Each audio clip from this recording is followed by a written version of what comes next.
우리 다 함께 자리에서 일어나셔서 사도신경으로 신앙 고백함으로 하나님 앞에 주일 예배를 드리겠습니다. 나는 전능하신 아버지 하나님 천지의 창조주를 믿습니다. 나는 그의 유일하신 아들 우리 주 예수 그리스도를 믿습니다.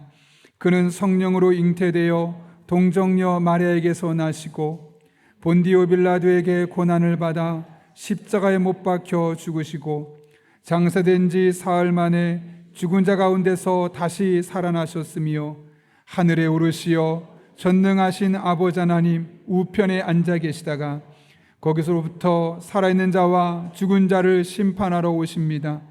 나는 성령을 믿으며 거룩한 공교회와 성도의 교제와 죄를 용서받는 것과 몸의 부활과 영생을 믿습니다. 아멘.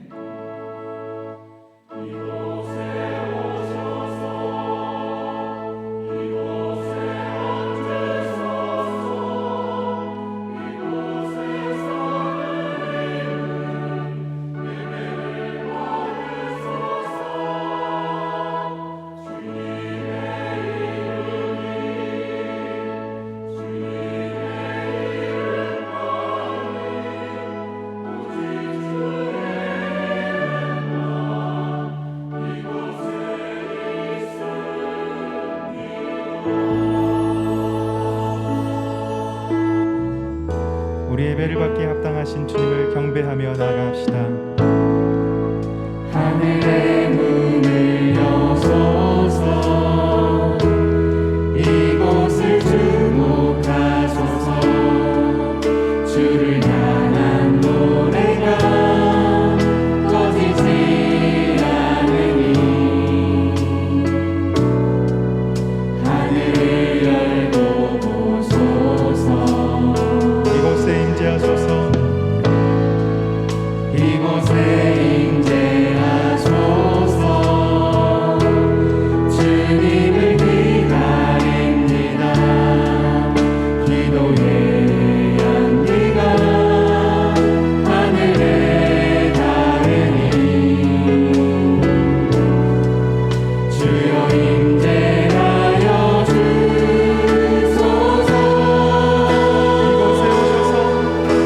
이곳에 오셔서 이곳에 앉으소서. 이곳에서 드리는 예배를 받으소서. 주님의 이름만이 오직 주의 이름만 이곳에 있으니 이곳에 오셔서 이곳에 앉으소서. 이곳에서 드리는 예배를 받으소서.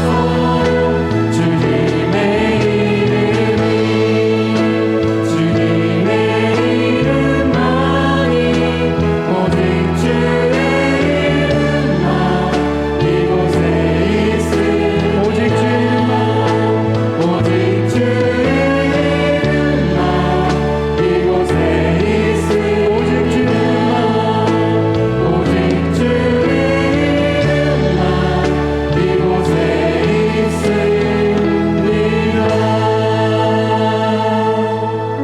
아멘. 다 함께 자리에 앉으셔서 우리의 소망 되시고 우리의 구원 되시는 주님의 이름을 이 시간 기쁨으로 찬양하길 원합니다.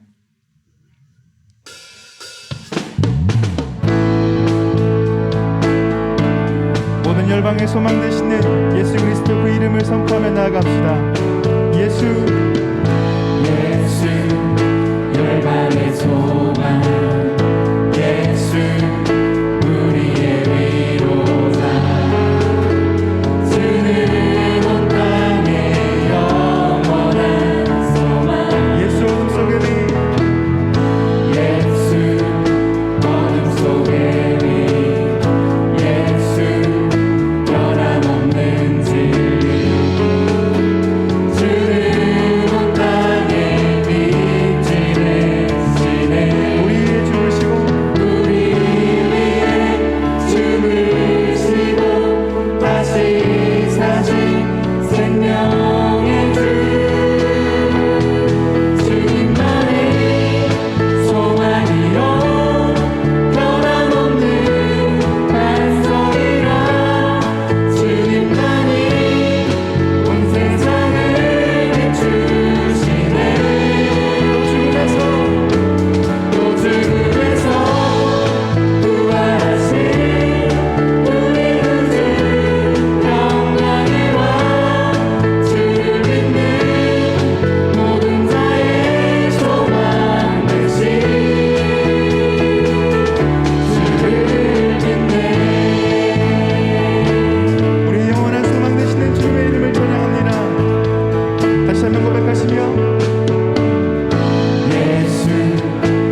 우리의 구주 되시는 주님의 이름을 찬양하며 나아갑니다.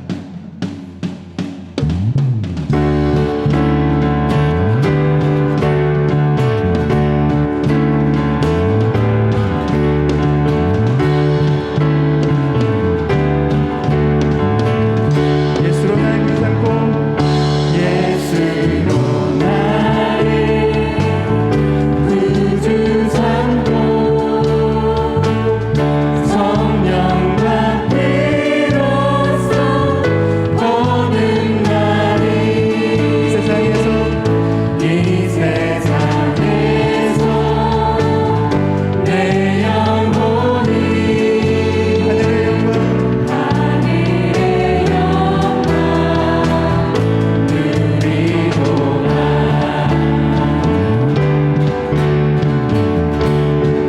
다시 한번 예수로 나의 우리 믿음의 고백으로 고백합시다. 삼고 성령과 피로 거듭났습니다. 성령과 피로써 거듭나리 이 세상에서 내 영혼이 하늘의 영광 누리도다. 이것이 나의 간증이요 이것이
사랑과 은혜가 충만하신 아버지 하나님, 험한 세상 가운데서도 저희들을 품 안에서 보호하여 주시고 오늘 귀한 성일을 맞이하여 주님의 피값으로 세운 교회에 나와서 찬양과 기도로 영광을 돌리게 하여 주심을 감사드립니다.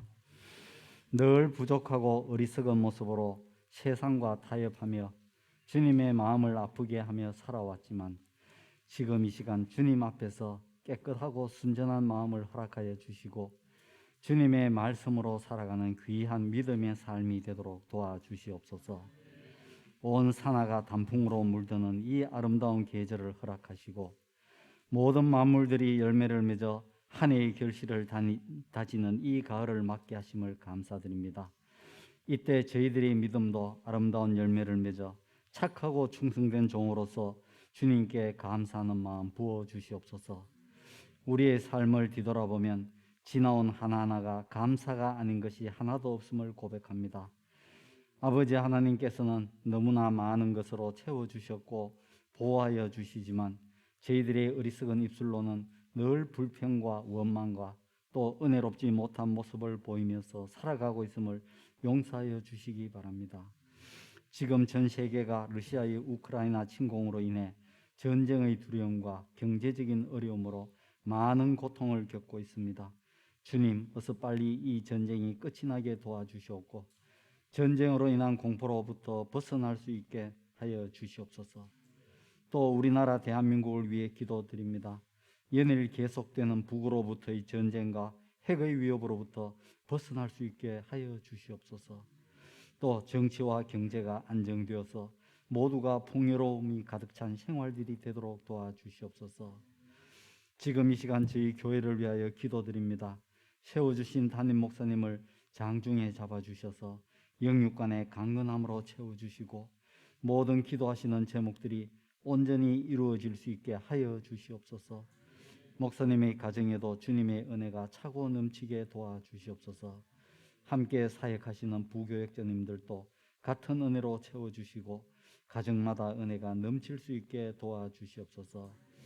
교회에 속한 영아부에서부터 연로하신 어른들에 이르기까지 모두가 건강하고 활기가 넘치는 믿음 생활이 이루어지기를 간절히 기도합니다. 교회가 아직도 코로나로 인해 힘들어하고 있사오니 어서 이 코로나가 사라지고 은혜가 넘치는 교회가 될 수 있도록 지켜주시옵소서. 또 귀한 일꾼을 선출하는 항존직 선거도 은혜 가운데 잘 치르게 하심을 감사드립니다. 앞으로의 모든 일정은 하나님께서 계획하신 대로 잘 진행될 수 있게 도와주시옵소서. 온 교회가 기도하는 가운데 시작되는 테바 프로젝트를 위하여 기도드립니다. 모든 계획들이 하나님의 뜻 안에서 잘 준비되어서 이를 통하여 온 교회가 은혜 넘칠 수 있게 도와주시옵고 특별히 자라나는 다음 세대를 위하여 주님의 나라를 확장하는 귀한 도구가 될 수 있도록 하여 주시옵소서. 이제 목사님을 통해 말씀을 듣습니다. 그 말씀들이 살아 움직이는 귀한 생명의 말씀이 되어서 듣는 모두에게 아멘으로 화답할 수 있게 도와주시옵소서. 준비된 시온 찬양대의 귀한 찬양이 하나님께는 영광이 되며 듣는 저희들에게는 은혜가 넘치는 찬양이 되기를 간절히 바랍니다. 예배를 위하여 찬양으로 차량으로 안내로 방송으로 수고하시는 모든 이들의 노고를 주님께서 기쁘게 받아 주시옵소서. 모든 예배의 시종을 주님께 맡깁니다. 이 모든 말씀 예수님의 이름으로 감사하며 기도드립니다. 아멘.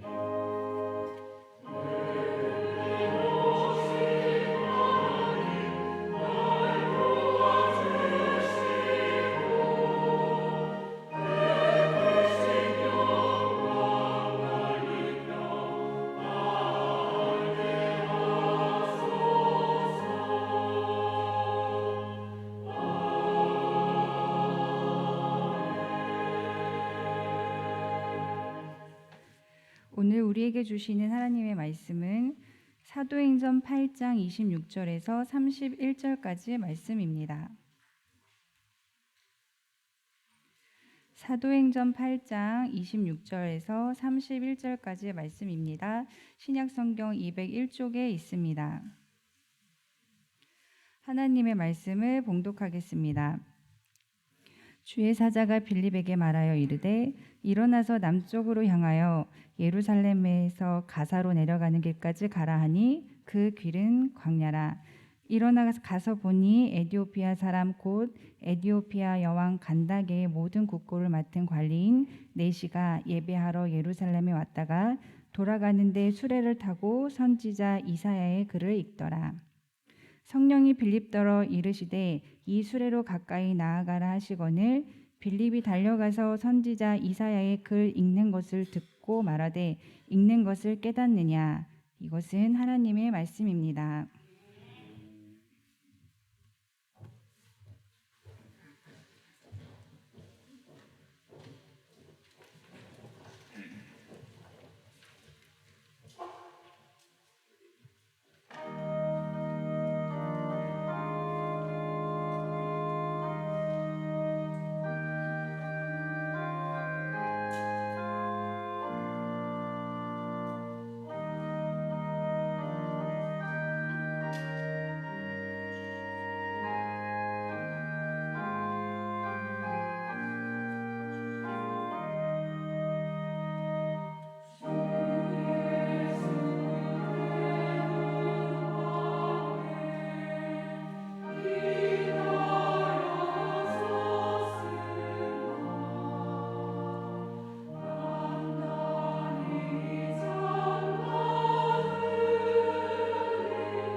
아멘. 네, 귀한 찬양 감사합니다.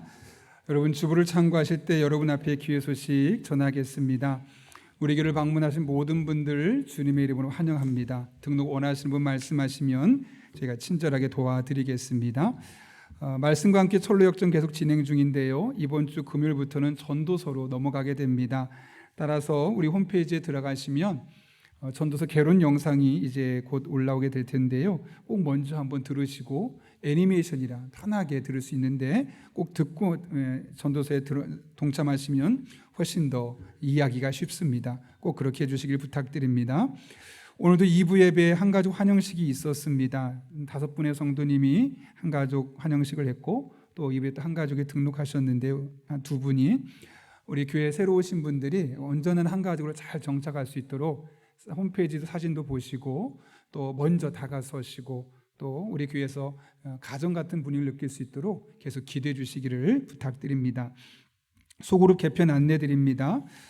여러분 앞에 나눠드린 자료를 보시게 되면 저희가 설문조사를 했습니다. 어떤 이름으로 좋을까요? 셀도 있고 목장도 있고 기존에 했던 구역도 있고 오이코스도 있고 뭐 기타 순도 있고 여러 가지 있었는데 가장 많은 표가 나온 것이 현재 우리가 하고 있는 용어라고 해서 여러분들의 의견을 최대한 수렴했습니다. 그래서 구역이냐 오이코스냐고 했을 때 구역은 그냥 말 그대로 한 지역을 나누는 거라면 오이코스는 헬라어 원문을 보게 되면 가정이라는 의미가 있습니다.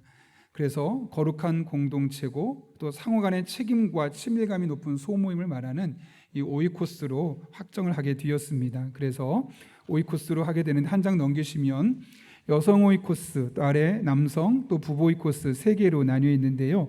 이름이 있고 나이가 있고 언제 무슨 요일에 모이고 어느 지역이고 이렇게 여성 오이코스가 있고 크게는 또 부부 오이코스가 있습니다. 개인적으로 남성 오이코스는 이제 계속해서 조금씩 추가적으로 만들어갈 계획을 갖고 있습니다. 남성들의 특성을 맞춰서 할 과정에 있고요. 그래서 여러분들이 참고해 보셔서 이제 이곳에 꼭 함께 참가하시되 맨 뒤쪽에 보시면 오이코스 신청서가 있죠. 2번에 여성, 남성, 부부 3개 오이코스가 기본입니다. 그 중에 모든 성도님은 셋 중에 하나는 꼭 들어갈 수 있도록 들어가셔서 소속이 되는 것이 우리 교회의 방향이고요.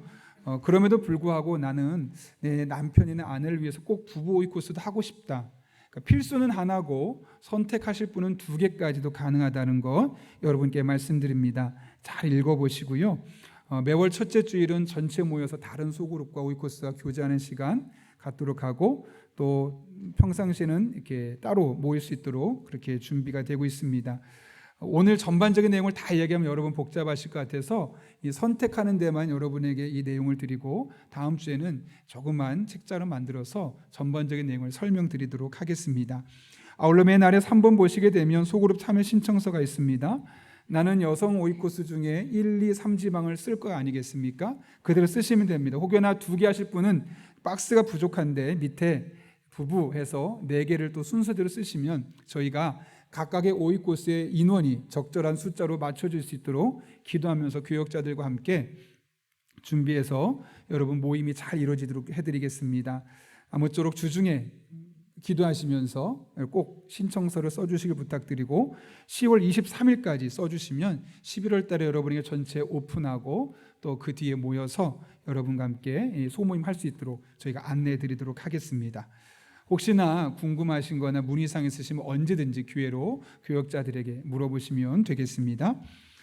말씀과 함께 철로 역정 관련해서 이제 전도서 개론 영상 말고 이제 곧 예언서까지 하게 되어서 교재가 나왔습니다. 1층에 가시면 누구나 가져가실 수 있으시니까요. 가져가셔서 말씀을 한 절씩이라도 꼭 묵상하는 그런 분위기들이 되었으면 좋겠습니다.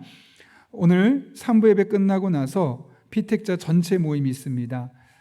원래 총회 헌법적으로 최소한 안수집사 권사는 3개월, 장로는 4개월 이상 당회 지도 아래 교육을 받게 되어 있습니다. 그렇기 때문에 이제 어떻게 시간을 조절해야 될지 또 일정은 어떻게 할지를 여러분과 나누려고 하니까 특별한 사정이 없으신 분들 다 모여서 잠깐 교제하는 시간 갖도록 하겠습니다. 안수집사의 수련회가 토요일 오전 8시에 출발해서 청남대를 다녀오게 됩니다. 혹여라도 여러 가지 일들로 인해서 그동안 신청 못했던 분들 계시죠? 안수 집사님들 다 가십시오. 협동이든 시무든 함께 가셔서 오랜만에 마음도 나누고 시원한 바람도 쐬고 교제도 하고 처음에는 원래 다 서먹한 겁니다. 서먹서먹하지만 자꾸 마음을 열다 보면 마음과 마음이 이어진 은혜가 있습니다. 꼭 그렇게 시간을 내어서 함께 가시고 저도 그날 함께 동행하게 되어 있습니다. 카페 상호 앙케이트입니다. 누차 이야기했지만 3부 예배만 하고 식사를 하다 보니까 2부와 3부 예배 성도 사이에 이 불균형이 생깁니다.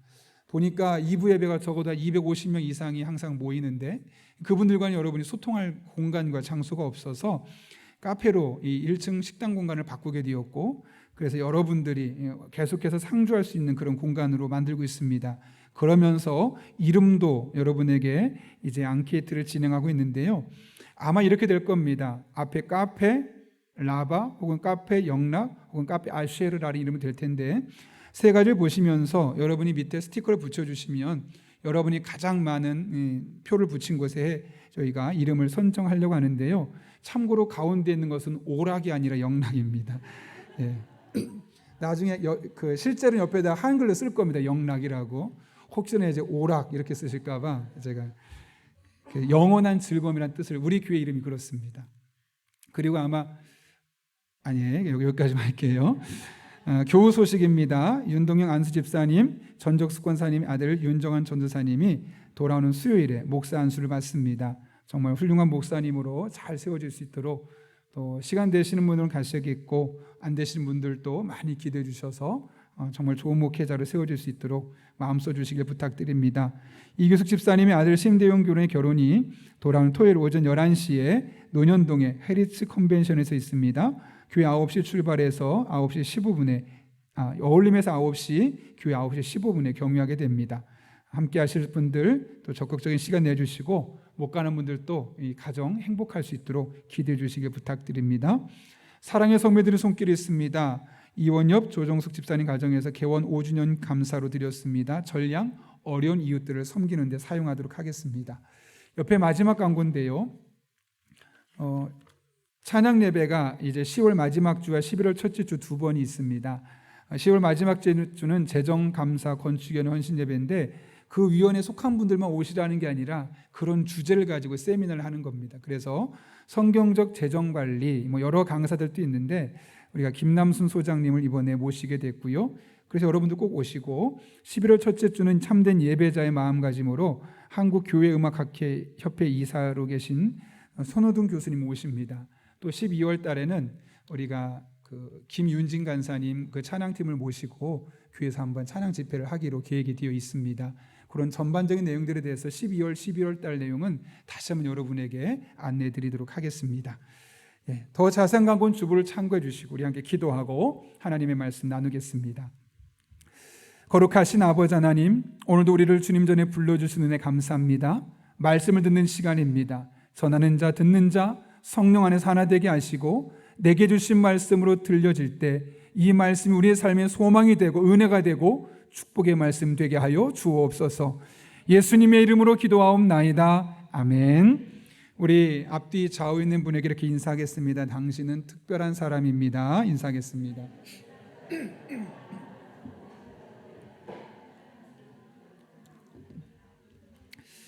사실 제 원고에는 엄지척도 있는데 제가 뺐습니다. 제가 부교역자로 부목사로 사역할 때 방글라데시에 한번 선교를 다녀온 적이 있습니다. 담임 목사님이 함께 갔었기 때문에 제가 따라다녔었는데 여러 가지 사역을 하다가 한 선교사님의 무덤에 가게 되었습니다. 그 당시 담임 목사님 동기셨는데요. 그곳에서 우리 성도들 다 서 있는 자리에서 이분이 많고 많은 선교지 중에 어쩌면 복음이 가장 열악하고 또 환경적으로도 가장 가난한 나라에 속하는 방글라데시를 오게 되었던 이유를 설명하게 되고, 또 그곳에서 얼마나 많은 사역을 감당하게 되었는지, 무엇보다 50대 중반이 되었을 때 몸에 큰 병이 들어서 한국에 돌아오라고 수많은 사람들이 했음에도 불구하고 그 땅을 왜 지키려고 했는지 이야기를 들었습니다. 가장 저의 마음속에 남았던, 그래서 지금도 방글라데시 선교하면 떠오르는 이미지는 그분이 목숨이 다하는 순간, 50대 중반에 생명을 떠나가는 그 순간에 한국에 있는 신대원 동기생들이 한국으로 잠깐 들어오라고, 너의 마지막이 될지 모르는데 이곳에서 시간을 함께 보내자고 많은 동기들이 요청을 했지만 하나님이 나를 이 땅에 보내셨으니 나는 이 땅에 묻히겠다 라고 말하면서 선교사님이 세상을 떠나셨다는 이야기를 들었을 때 정말 많은 생각을 하게 되었습니다. 지금도 그 무덤에서 그 이야기를 듣고 기도했고 마음 먹었던 그 상황이 여전히 저에게 가장 은혜가 되었던 순간으로 기억될 정도로 정말 많은 것을 깨닫게 되었던 시간이었죠. 한편은 이런 생각 해봤습니다. 아니 어떻게 이렇게까지 헌신할 수 있었을까? 그러면서 왜 그랬을까 생각하다가 그분의 인생을 걸고 목숨을 걸 만큼 그것이 가치 있는 일이라고 생각했기 때문이 아닐까라는 생각을 하게 되었습니다. 여러분이 우리가 이 세상을 살아가면서 가치 있는 일을 할 수 있는 일이 정말 많습니다. 어린 아이를 가르치거나 가난한 이웃을 돕거나 혹은 세계 평화를 위해서 이바지할 수 있는 일들 수 있고 또 인권의 성장을 위해서 다양한 일들을 직업적으로 혹은 직업 외에 우리가 다양한 활동들을 하면서 이 세상에 정말 가치 있는 일들을 많이 만들어낼 수 있습니다. 그런데 여러분, 가장 가치 있는 어느 것과도 자리를 넘겨볼 수 없을 만큼 가장 가치 있는 일은 도대체 무엇일까요? 그것은 죽어가는 한 영혼에게 관심을 갖는 것이요, 그 영혼의 구원을 위해서 우리의 삶을 조금이나마 헌신하는 그 자세야말로 가장 가치 있는 일이라고 할 수 있을 겁니다. 이와 관련해서 전도학의 대가로 불리는 로버트 콜만 교수는 그의 책 주님의 마음이라는 책에서 예수님이 하시는 일에 참여하지 않으면서 그분을 따를 수는 없다. 제자들은 필연적으로 사람을 낚는 어부가 된다라고 했습니다. 예수님을 믿는 사람이라면 누구나 예수님께서 십자가에 못 박혀 죽으시면서까지 이루고 싶었던 그 일을 위해서 노력해야 할 수밖에 없다는 것이죠. 그렇다면 여러분, 이 세상 무엇과도 바꿀 수 없을 만큼 가치 있는 일인 한 영혼의 구원과 섬김을 위해서 우리가 준비해야 할 일은 도대체 무엇일까요? 오늘 본문의 말씀을 통해 살펴볼 수 있는데요, 오늘 본문의 말씀은 하나님께서 빌립을 통해 땅끝까지 복음을 전하는 중에 일어났던 한 사건을 우리에게 보여주고 있습니다. 하나님은 당시에 7명의 안수 집사를 초대교회에 세웠습니다. 그리고 그들을 통해서 다양한 모습으로 교회를 섬기게 하셨는데, 특별히 오늘은 그 중에 한 사람이었던 빌립에 대한 이야기를 우리에게 나누고 있습니다. 여기서 한 가지 기억할 것은, 지난주에도 우리가 빌립이라는 사람을 살펴보았죠. 근데 지난주에 살펴봤던 빌립은 예수님의 제자 빌립이고, 오늘 우리가 사도행전서 살펴보는 이 빌립은 그 예수님의 제자가 아니라 초대교회에 있었던 한 사람의 안수 집사인 빌립에 대한 이야기임을 우리가 먼저 머릿속에 넣고 말씀을 살펴봐야겠습니다. 당시 7명의 안수 집사를 세웠죠. 그 중에 하나님께서 특별히 주목해보며 오랫동안 다양한 사역을 위해 쓰셨던 한 사람이 있는데, 그 사람이 바로 빌립입니다. 이상한 것은 그 당시에 예수님의 12제자와 그를 따라갔던 70인의 제자가 이미 있었고, 또 7명의 안수집사 중에 한 명 스데반이 순교하면서 6명의 안수집사가 있었음에도 불구하고 왜 하나님은 유독 빌립에게 주목하며 그를 통해서 하나님의 일을 하신 것일까요? 오늘 우리는 본문을 통해서 두 가지 사실을 발견할 수 있는데요, 첫 번째로 빌립은 성령님의 인도하심에 민감하게 반응하는 사람이었기 때문에 그렇습니다. 오늘 본문을 보십시오. 성령께서 빌립에게 2번에 걸쳐 말씀하시는데요, 26절과 29절 말씀입니다. 26절 이렇게 말합니다. 주의 사자가 빌립에게 말하여 이르되, 29절은요, 성령이 빌립더러 이르시되 이 수레로 가까이 나아가라 하시거늘. 26절은 주의 사자라고 되어 있고 29절은 성령이라고 되어 있습니다. 그러면 성령과 주의 사자니까 다른 것 아니냐라고 생각하시겠지만 그렇지 않습니다. 오늘 이 본문에서 강조하고 있는 것은 성령의 사역을 말씀하는 거죠. 그래서 39절에도 보면 성령을 주의 영이라는 다른 표현으로 사용하고 있음을 보게 됩니다. 주의 사자, 성령, 주의 영은 똑같이 성령을 일컫는 말이죠. 따라서 오늘 본문의 말씀은 성령 하나님께서 빌립에게 앞으로 어디로 가야 할지를 분명하게 말씀하고 있는 장면임을 우리는 알 수 있는 겁니다. 여러분, 성령 하나님께서 우리들의 삶에서 다양한 역할을 감당하죠. 때로는 우리들에게 은사를 주셔서 능력이 있는 그리스도인으로 살아가게 하실 뿐만 아니라 때로는 성령의 열매를 주셔서 사랑과 희락과 화평과 오래 참음과 자비와 양선과 충성과 온유와 절제의 마음을 가지고 우리의 인격을 송두리째 바꿔서 전혀 다른 사람으로 우리를 바꿔가는 것을 볼 수 있습니다. 이것 외에도 성령께서 하신 역할이 정말 다양한데 특별히 그 중에 하나는 우리가 무슨 일을 해야 할지를 가르쳐 주신다는 거죠. 이에 대해 예수님은 요한복음 14장 26절에서 이렇게 말씀하십니다. 제가 한번 세 번역을 읽겠습니다.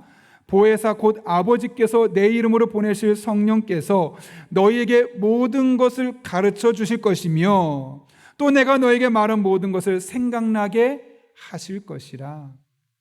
아멘이죠. 성령님의 역할 중에 하나가 뭐라고요? 우리로 하여금 어떻게 해야 할지를 가르쳐 주시고 또 하나 하나님께서 말씀하신 성경 말씀이 생각나게 하신 일을 성령께서 우리에게 하신 역할이라고 분명히 말씀하고 있는 것이죠. 성령의 인도하심을 따를 때 우리 모든 그리스도인에게 주어지는 특별한 은혜라는 겁니다. 근데 딜레마는 많은 사람들이 성령의 인도하심이 이렇게 분명함에도 불구하고 성령의 인도하심에 대해서 민감하게 반응하지 않는다는 것이죠. 아니 어떤 때는 정반대의 선택을 하는 것을 보게 됩니다. 왜 그럴까요? 왜냐하면 분명히 성령께서 우리들의 마음에 감동시켜서 하시는 말씀인데 때로는 우리들의 삶의 모습이 또는 내가 예측한 것과 전혀 다른 모습으로 상황이 전개될 때가 있기 때문에 그렇습니다. 오늘 본문을 잘 살펴볼까요? 성령께서 빌립의 마음을 감동하면서 이곳으로 가라라고 말씀하셨습니다. 그때 그 메시지가 어떤 말씀이었는지 26절 이렇게 기록되어 있습니다. 주의 사자가 빌립에게 말하여 이르되 일어나서 남쪽으로 향하여 예루살렘에서 가사로 내려가는 길까지 가라 하니 그 길은 광야라. 여기 보면 성령께서 뭐라고 말씀하십니까? 가사로 내려가는 길까지 가라라고 말합니다. 지금 빌립이 사마리아라는 지역에 있는데 그곳을 떠나라고 말하는 거죠. 그런데 이 말이 절 이해가 안 되는 것은 지금 이 사마리아 땅에서 빌립이 엄청난 전도의 성과를 올리고 있었다는 겁니다. 오늘 우리가 읽진 않았지만 바로 앞에 있는 사도행전 8장 5절부터 8절까지 말씀 보게 되면 이 빌립이 전도하면서 사마리아 성에 있었던 놀라운 전도의 효과들, 그 능력을 이야기하는데요.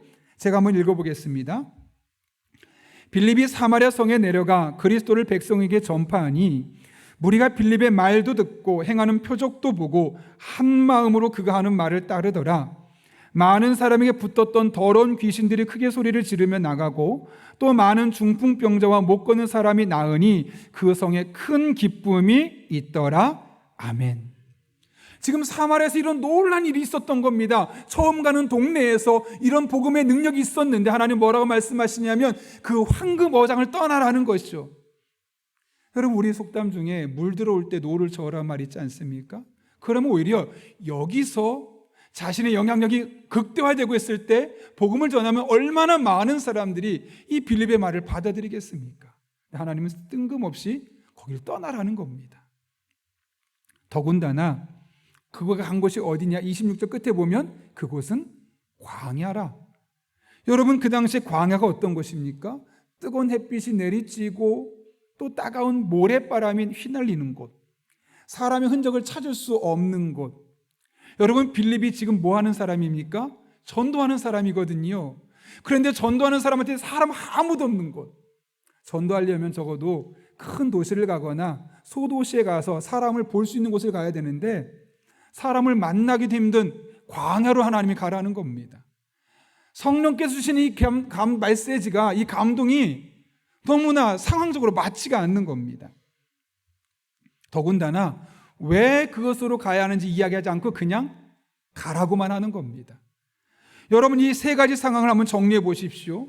지금 성령께서 빌립에게 가사로 가라고 명령하신 것은 매우 비상식적이고 이해할 수 없는 상황입니다.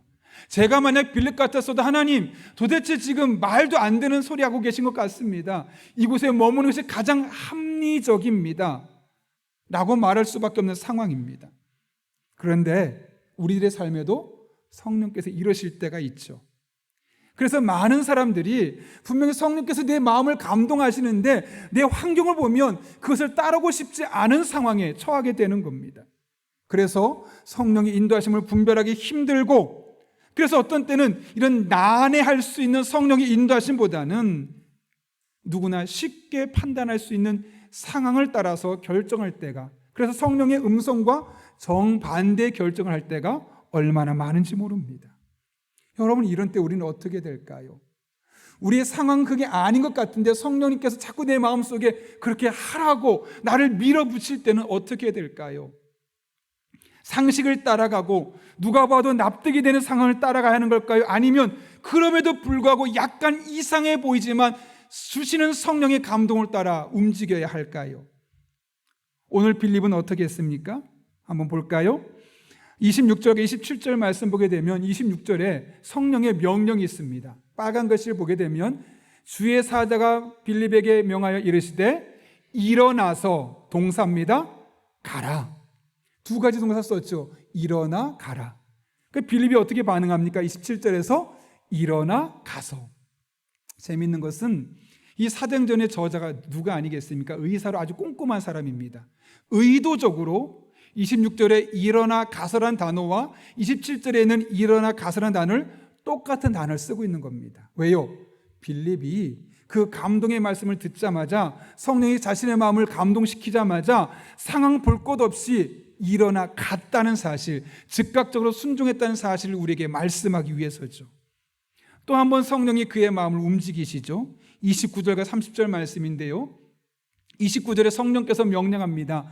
성령이 빌립대로 이르시되 이 수레로 가까이 나아가라고 말씀했습니다. 그랬더니 30절에서 빌립이 어떻게 반응합니까? 빌립이 달려갔다고 합니다. 아, 목사님, 지금은 성령에 순종한 거 아니지 않습니까? 정말 그럴까요? 성령님은 가까이 나아가라고 했습니다. 이 말은 뭐냐면 수레로 가라는 거죠. 그런데 빌립은 어떻게 한 겁니까? 더 적극적으로 뛰어갔다는 겁니다. 불순종한 것이 아니라 오히려 적극적인 순종의 모습을 보여주고 있는 겁니다. 이렇게 두 번에 걸친 성령의 인도하심에 빌립은 곧바로 정확하게 즉각적으로 또 적극적으로 순종하고 있는 모습을 보여주고 있는 것이죠.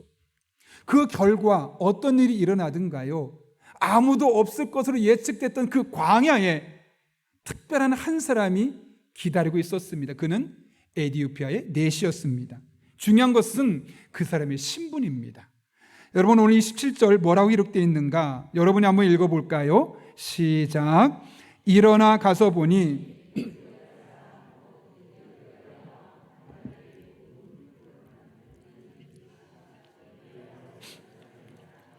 여러분, 여기 넷의 신분을 뭐라고 말하냐면 에디오피아 여왕의 모든 국고를 맡은 관리인이라고 말합니다. 쉽게 말해 볼까요? 에디오피아의 모든 돈을 주무를 수 있을 만한 위치에 있는 이른바 2인자 자리에 서 있는 사람이라는 거죠. 다시 말하면 에디오피아에서 왕 다음, 간닥의 다음으로 가장 영향력 있던 사람이 누굽니까? 바로 이 넷이라는 거죠.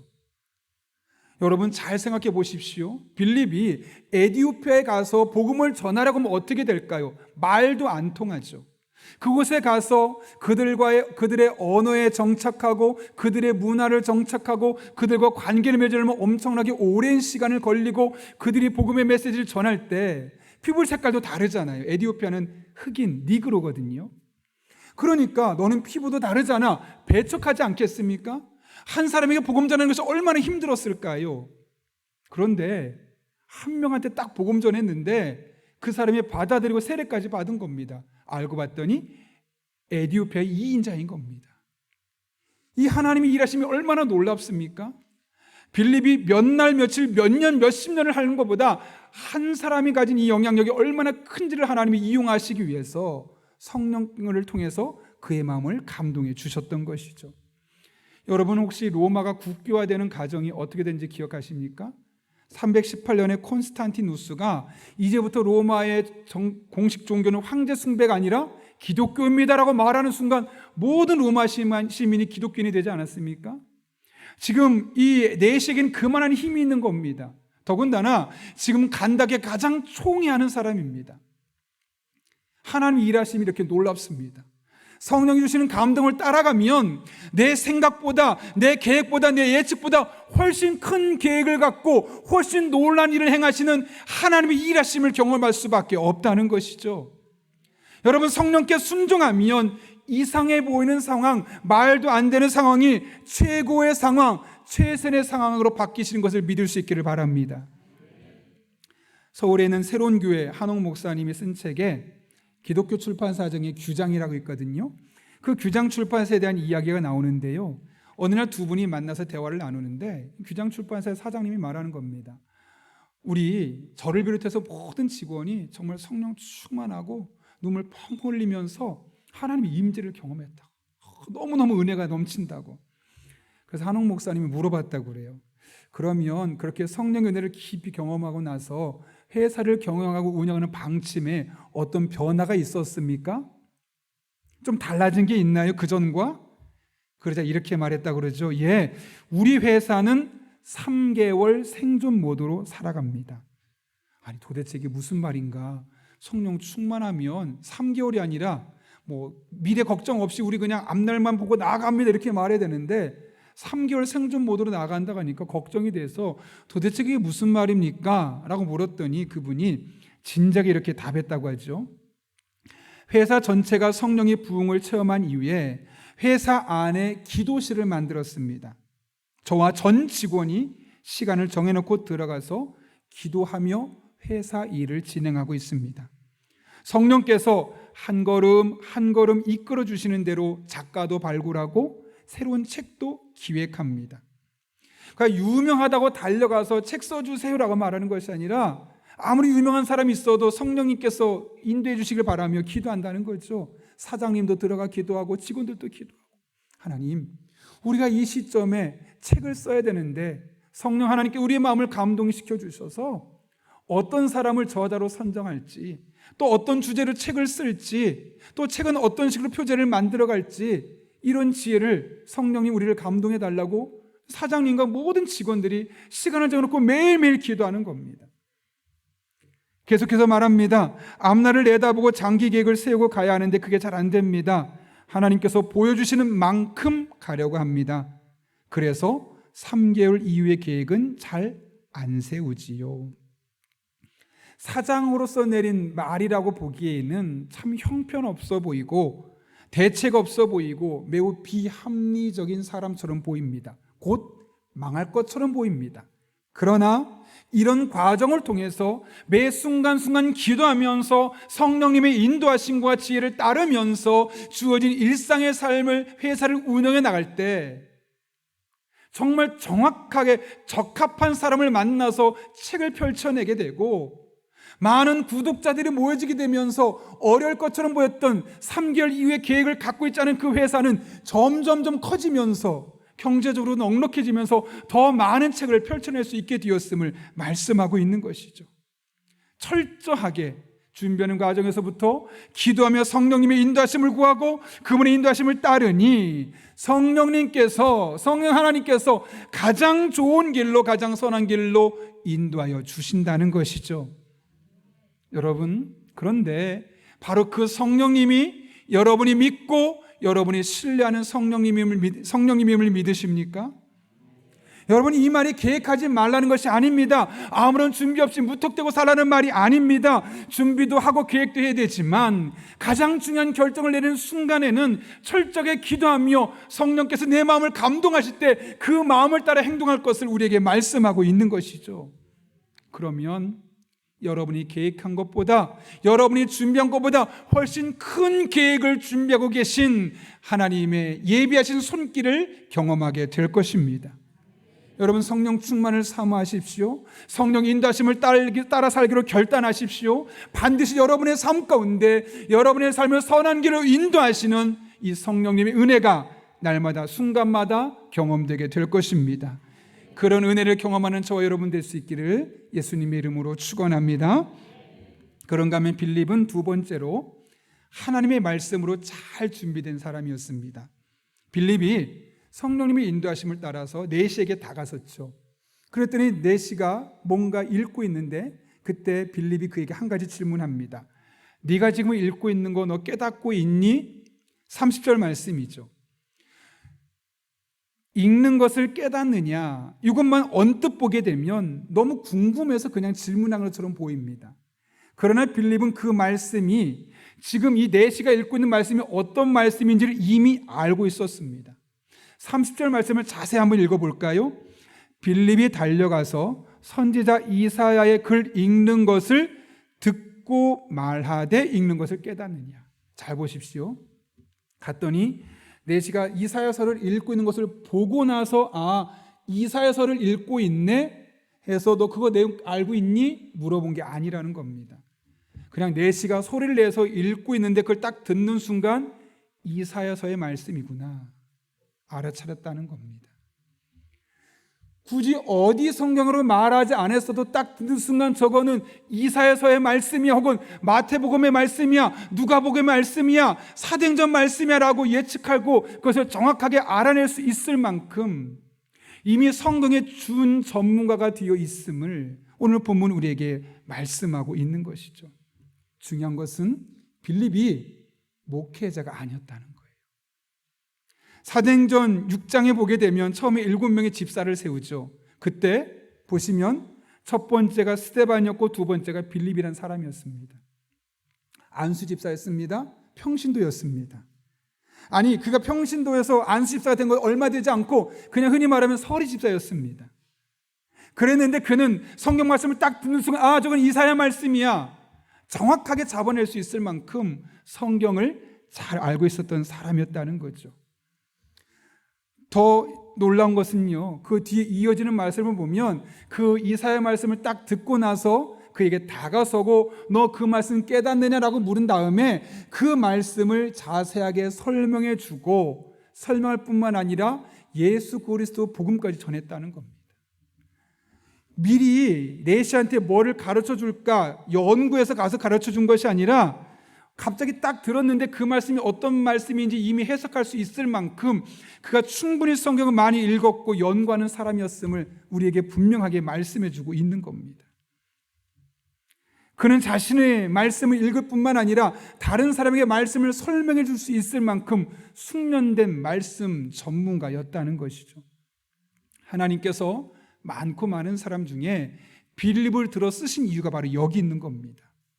자기의 신앙만을 돌아볼 뿐만 아니라 언제든지 다른 사람의 신앙을 돌아볼 줄 알 수 있을 만큼 하나님의 말씀으로 잘 훈련된 사람, 그가 바로 빌립이었다는 것이죠. 여러분 혹시 배우 신에라 씨 아시죠? 모르면 간첩입니다. 그녀가 유튜브 채널 신의 라이프에서 성경을 이제 읽어주고 그 성경을 풀어 해석해주는 그런 사역을 하고 있는데요.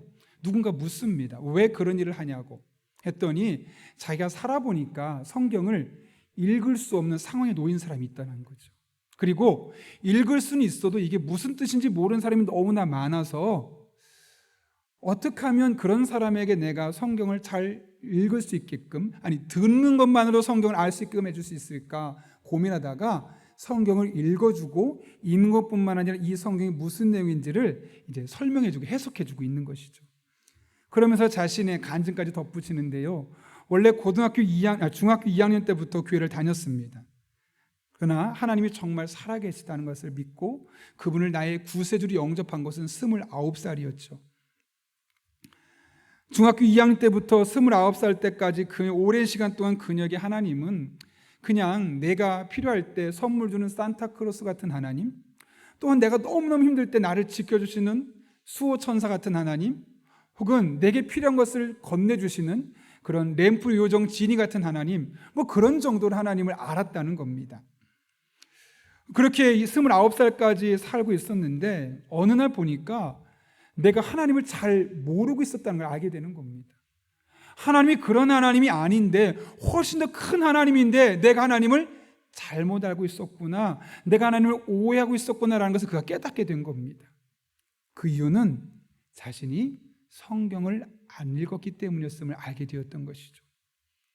그렇다고 그녀가 성경을 아예 안 읽은 것은 아닙니다. 시간이 될 때마다 조금씩 성경을 읽었습니다. 그리고 뭐 주일마다 목사님 설교를 분명히 들었겠죠. 침전 수련회 가서 성경 암송 구절까지 외우지 않았겠습니까? 그럼에도 불구하고 성경을 처음부터 끝까지 쭉 읽어 나가면서 이 성경 전체가 관통하는 그 메시지와 복음의 메시지를 여태 모르고 그냥 그때그때 주시는 말씀만 듣다 보니까 그의 마음속에 이 성경의 맥락이 끊어졌었다는 거죠. 그래서 그러다 보니까 하나님께서 꼭 내가 듣기를 원하시는, 나에게 정말 필요한 말씀들을 내가 못 듣고 이렇게 오해하면서 신앙생활을 했겠구나 라는 마음이 들었던 겁니다.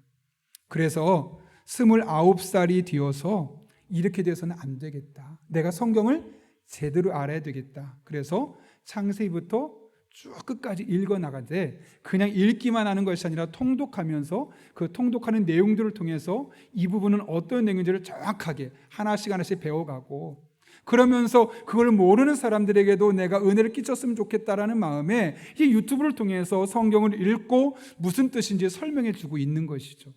그러면서 그녀가 이렇게 간증합니다. 지금까지는 성경 말씀이 꿀송이 같다는 말씀을 잘 몰랐다는 거예요. 물론 설교를 듣다 보면 감동도 되고 아멘도 했었는데 정말 그것이 꿀송이 같다는 말을 몰랐는데 처음부터 끝까지 쭉 읽어나가다 보니까 이래서 성경이 정말 꿀송이 같다는 것이구나 를 처음으로 깨닫게 되었다는 거예요. 그래서 그녀가 그럽니다. 누구나 성경 읽어야 되고 반드시 읽어야 되고 꼭 알아야 된다고 깊이 강조하고 있는 것이죠. 여러분, 성경이 얼마나 중요한지에 대해서는 이미 우리의 오랜 역사를 통해서 우리가 검증받아 오지 않았습니까?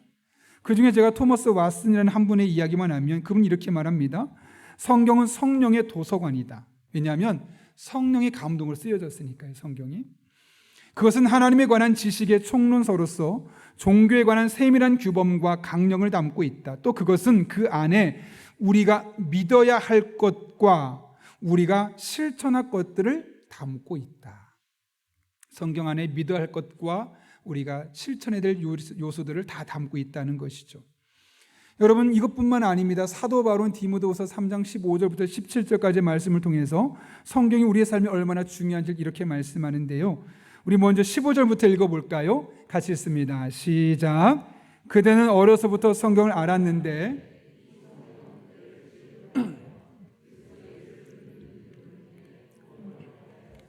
성경이 우리에게 주는 놀라운 지혜가 하나가 무엇이냐면 구원에 이르도록 우리의 믿음을 독려한다는 거죠. 뿐만 아닙니다. 16절과 17절 말씀 읽습니다.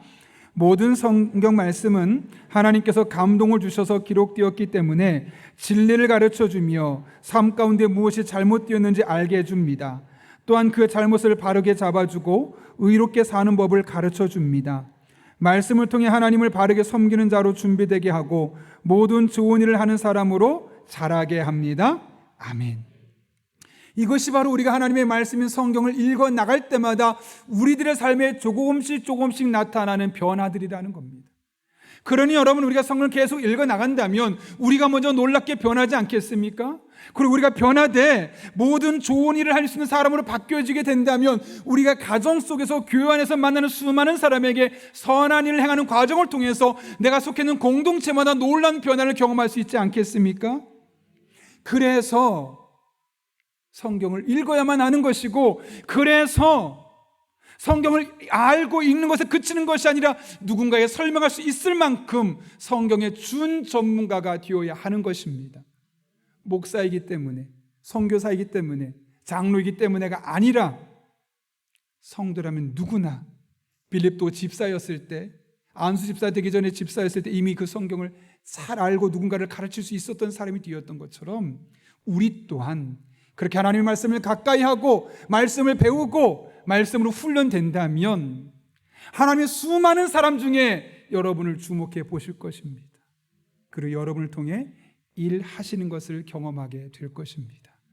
저도 여러분도 그런 하나님의 일꾼들로 쓰임받는 놀라운 은혜를 경험할 수 있기를 예수님의 이름으로 축원합니다.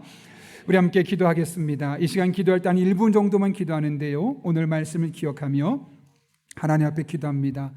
늘 성령 충만하게 하시고 성령께서 우리의 마음을 감동하실 때 상황적으로는 말이 안 되는 것처럼 보여도 성령의 음성에 순종할 수 있는, 그래서 더 놀라운 계획을 갖고 계신 하나님을 만날 수 있게 해달라고 기도합니다.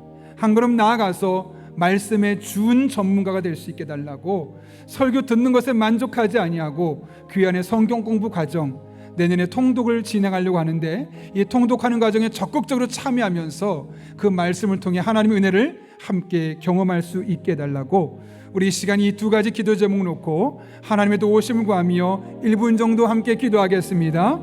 거룩하신 아버지 하나님, 오늘 또 불러주신 은혜 감사합니다. 하나님의 약속의 말씀 붙들고 간절히 기도합니다. 우리들의 삶이 빌립 같은 사람이 되길 원합니다.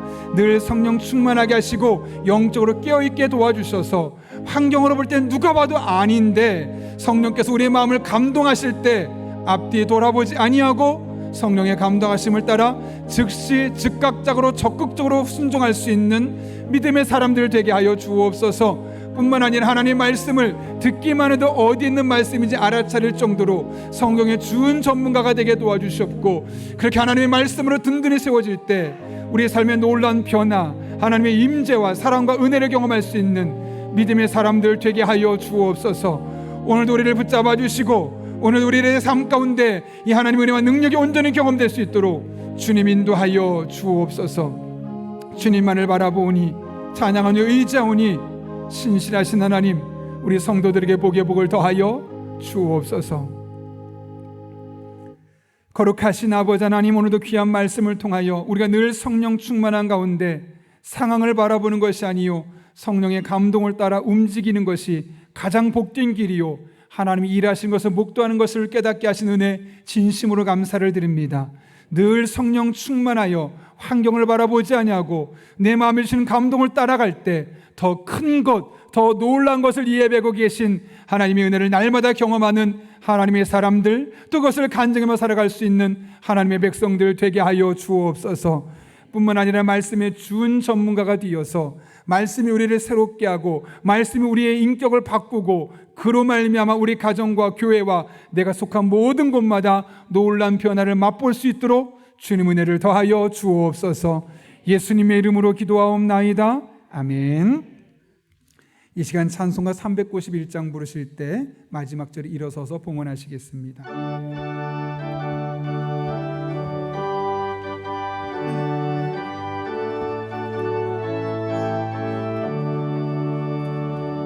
오 놀라운 구세주 예수 내 주 참 능력의 주시로다.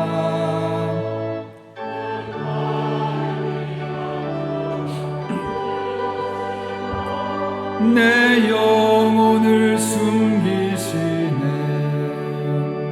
메마른 땅을 종일 걸어가도 나 피곤치 아니하며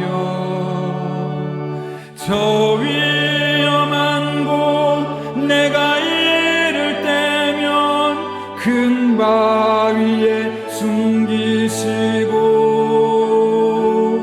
주 손으로 덮으시네. 오 놀라운 구세주 예수 내 주 내 모든 짐 벗기시네. 죄악에서 날 끌어 올리시며 또 나에게 힘 주시네. 메마른 땅을 종일 걸어가도 나 피곤치 아니하며 저 위험한 곳 내가 이를 때면 큰 바위에 숨기시고 주 손으로 덮으시네. 증량 못할 은혜로 채우시며 늘 성령에 감아주사 큰 기쁨 중 주님을 찬양토록 내 믿음을 도우시네. 메마른 땅을 종일 걸어가도 나 하며 저 위험한 곳 내가 이를 때면 큰 바위에 숨기시고 주 손으로 덮으시네. 주 예수님 공중에 임하실 때 이 시간 가정에서 예배 드리신 분들은 준비한 예물을 하나님 앞에 정성껏 드리겠습니다.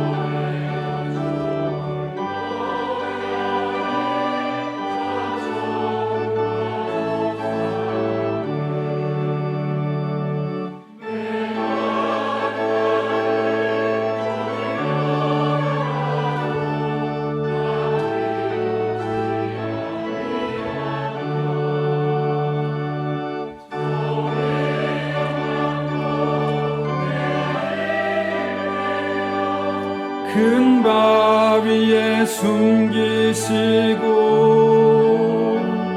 주 손으로 덮으시네.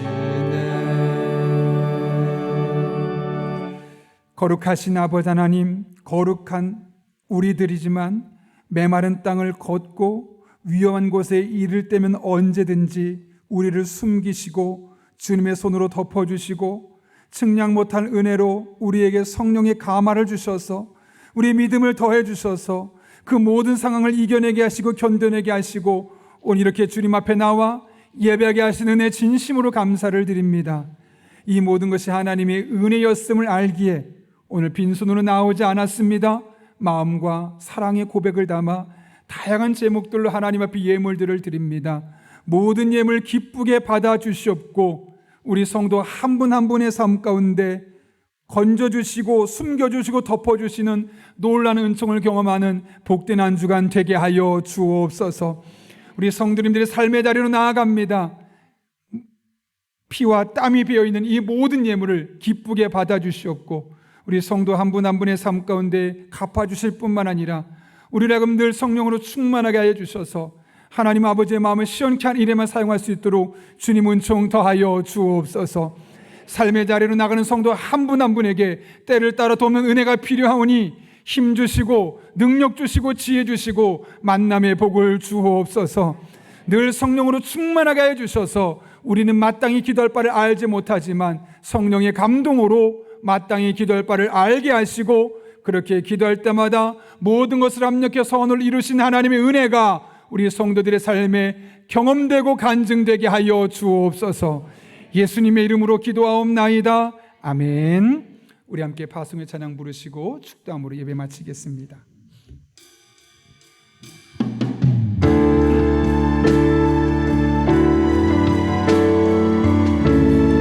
하나님의 은혜가 여러분의 삶과 함께 하십니다. 그런 믿음으로 고백하며 함께 찬양합니다.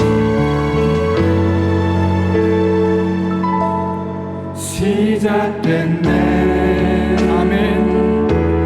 우리 주님의 능력이 나의 삶을 다스리 여러분을 새롭게 만들어 주실 것입니다. 믿으십시오. 자유하네. 죄와 사망으로부터 나의 삶은 변하고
지금은 변함없고 신실하신 우리 주 예수 그리스도의 은혜와 하나님 아버지의 사랑하심과 힘주시고 능력 주시고 우리를 선한 길로 인도하시는 성령님의 역사하심이 오늘 주신 말씀을 내게 주신 말씀으로 받고 환경을 따라가는 이들이 아니요 성령의 감동을 따라 살기로 작정하는, 하나님의 말씀에 준 전문가 되어 살기로 작정하는 이 자리에 머리 숙인 한 영혼 위에 그들의 삶과 우리 교회와 나라와 민족, 북한 땅과 온 세계 열방 가운데 이제부터 영원토록 함께 하시옵기를 간절히 축원하옵나이다. 아멘.